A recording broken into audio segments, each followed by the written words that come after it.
no show do Heleno Rotai. Rádio Serviço. Tá na hora de conversar mais uma vez com meu querido amigo médico endocrinologista, chefe do serviço de clínica médica do Hospital Federal dos Servidores e grande tricolor, Dr. Silvio Provenzano, que hoje vai atender o pedido da nossa ouvinte Maria Antônia, que mora na Vila da Penha. Ela nos contou que tem 66 anos e que vai precisar passar por uma cirurgia no joelho para colocar uma prótese, mas que precisou realizar alguns exames para fazer essa cirurgia e acabou descobrindo que está com osteoporose. Por isso, preocupada, ela pediu informações. Bom dia, bom domingo, doutor Silvio. Bom dia, Heleno. Aquele beijo tradicional para a família Tupi. E antes de responder a Maria Antônia, que é até interessante o que ela coloca, eu não posso deixar de parabenizar a André e Camila, meu filho e minha nora, Sim. que trouxeram ao mundo a minha netinha, Citília Provenzano, a gracinha, miudinha. Então, um beijo para vocês, muitas felicidades, e beijo para minha priminha Andréia, que está fazendo aniversário hoje. Como diz a Regina, todos lá na casa do tio Mário e tia Tereza, com rádio nas alturas. Parabéns, Andréia. Isso aí. Então, estamos num fim de semana de muita felicidade. Maria Antônia, eu tenho uma coisa para te dizer. Essa cirurgia que você vai fazer no joelho não tem rigorosamente nada a ver com osteoporose. Descobriu por acaso, né? A cirurgia do joelho certamente foi por conta de um problema muito conhecido nosso, que é a osteoartrite ou osteoartrose. O joelho vai ficando enrijecido, perdendo a mobilidade, dói horrores, incha. O médico faz exames, tem uma artrose grave do joelho, solução é colocar uma prótese. Mas isso não tem a ver com osteoporose, doutor Silvio? Artrose, osteoporose? Não, são coisas diferentes.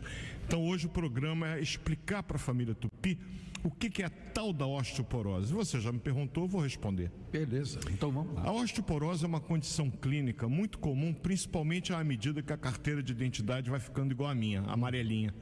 Por quê? Porque com a idade a gente sofre uma série de desgastes. O osso, ao contrário do que muita gente pensa, é uma estrutura viva, que se renova de tempos em tempos.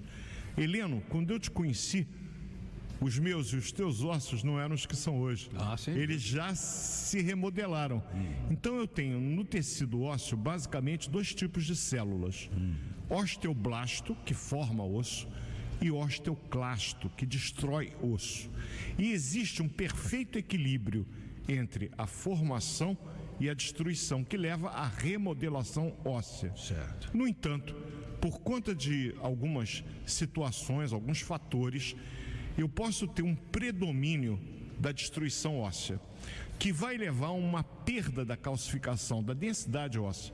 O osso vai ficando, como você viu na figura que eu postei ontem, mais fragilizado, ele perde densidade. Entendi. E claro, quando os nossos ossos vão ficando mais frágeis, eles sofrem fraturas com maior facilidade. Às vezes com pequenos traumas, até tossindo, a pessoa pode ter uma fratura. É impressionante.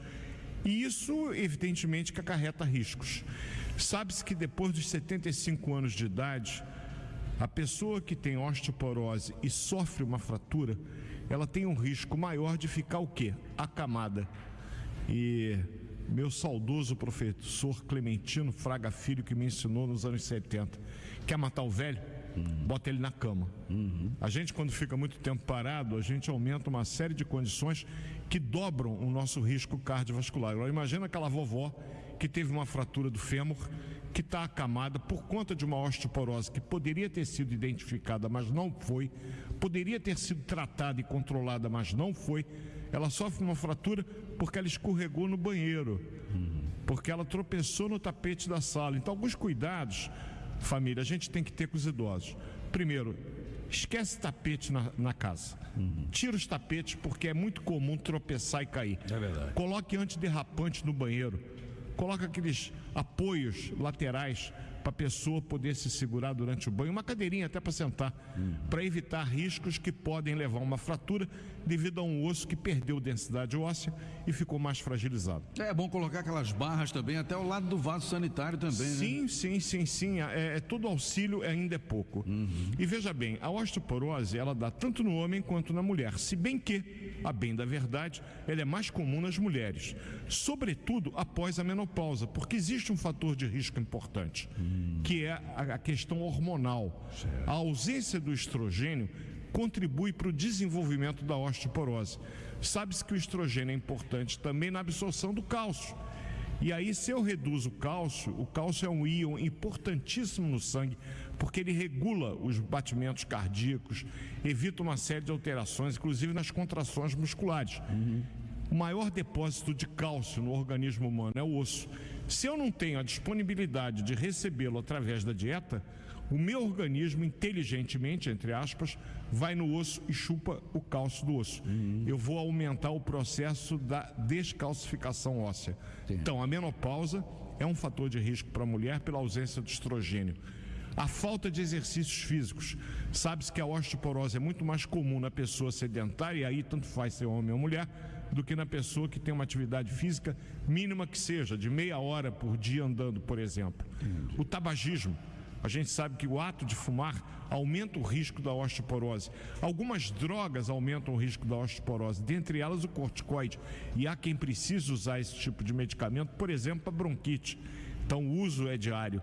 As pessoas que usam corticoide, ela tem um risco maior. Tem uma doença da minha área, minha paixão, a tireoide. O hipertireoidismo, ele acelera o metabolismo, inclusive o metabolismo ósseo, o que aumenta o risco da osteoporose.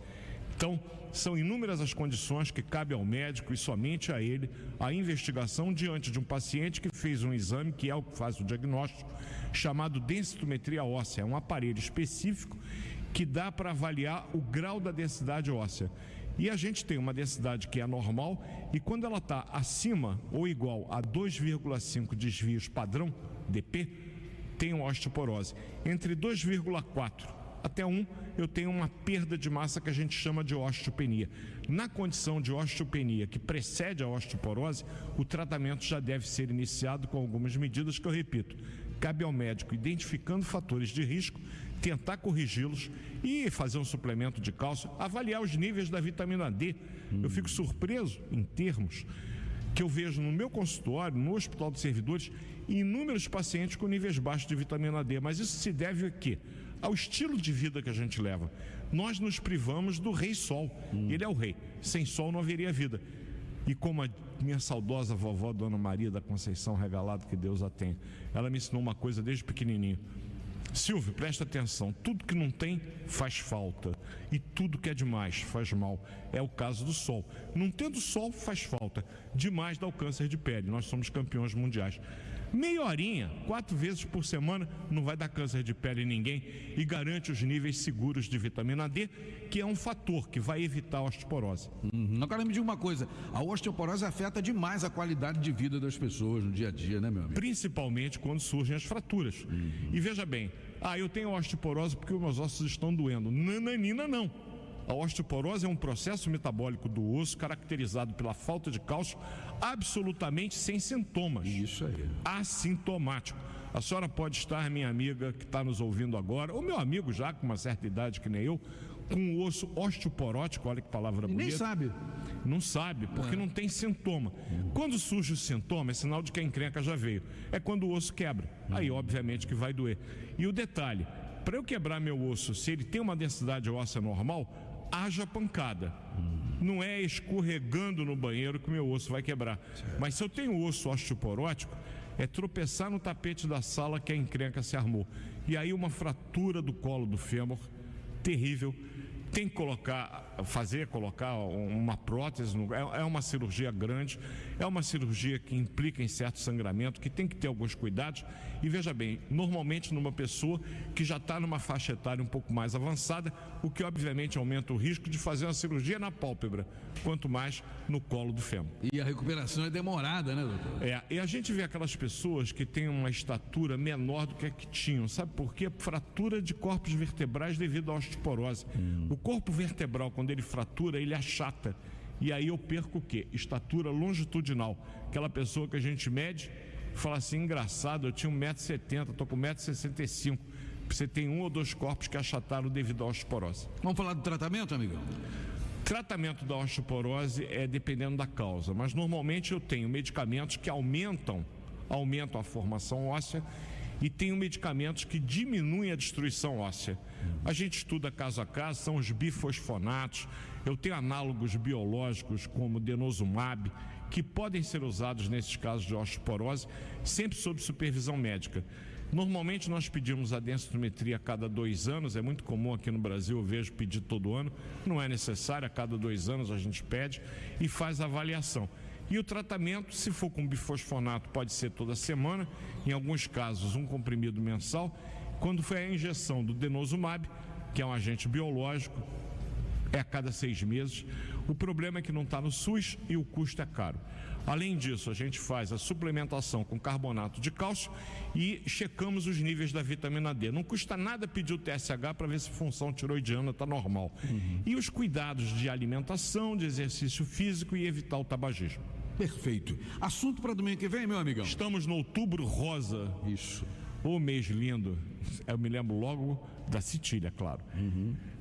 Outubro Rosa, a gente lembra e alerta as nossas mulheres pelo problema mais sério que as acomete, que é o câncer da mama. Verdade. E a gente tem no SUS hoje, Regina, que eu digo, uma dificuldade muito grande, a gente tentando ajudar as pessoas para conseguir resolver os problemas, o que nem sempre podemos.